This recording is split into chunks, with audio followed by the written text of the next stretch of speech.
অসীন মাঝি কোন সে।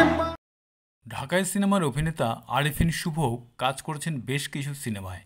ঢালিউডের পাশাপাশি কাজ করেছেন ওপার বাংলাতেও। আরিফিন শুভ সম্প্রতি সময়ে সবচেয়ে বেশি আলোচিত হয়েছেন বঙ্গবন্ধু শেখ মুজিবুর রহমানের জীবনভিত্তিক ছবি মুজিব, একটি জাতির রূপকারে প্রধান চরিত্রে অভিনয় করে। সিনেমাটি মুক্তির পর থেকেই তাকে ঘিরে নানান আলোচনা সমালোচনা শুরু হয়। বিশেষ করে শেখ মুজিবের চরিত্রে অভিনয়, ১ টাকা পারিশ্রমিক গ্রহণ, তার নামে বরাদ্দকৃত প্লট বাতিল, এইসব বিষয় তাকে রাখে বিতর্কের কেন্দ্রে।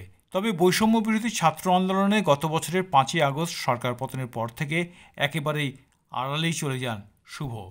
তাকে আর মিডিয়ায় দেখা যায়নি।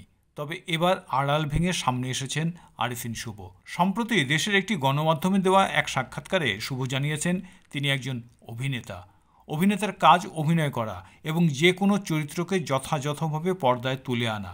তিনি সেটিই করেছেন। শেখ মুজিবের চরিত্রে তাকে উপযুক্ত মনে করা হয়েছে, কাস্ট করা হয়েছে, তিনি শুধু অভিনয় করেছেন। এমনকি তাকে যদি জিয়াউর রহমানের চরিত্রেও অভিনয় করতে বলা হয় তিনি সেটি করবেন।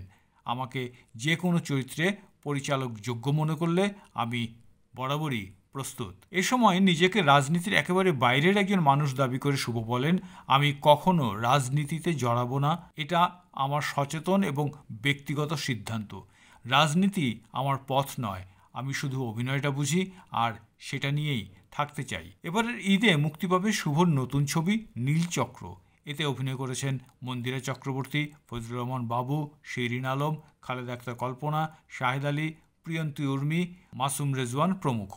এছাড়াও ভারতের ওটিটি প্ল্যাটফর্ম সনি লিভের জন্য নির্মিত বলিউড প্রজেক্ট জাজ সিটিতেও অভিনয় করছেন শুভ। মুক্তির অপেক্ষায় আছে নূর, লহু ও ঠিকানা বাংলাদেশ।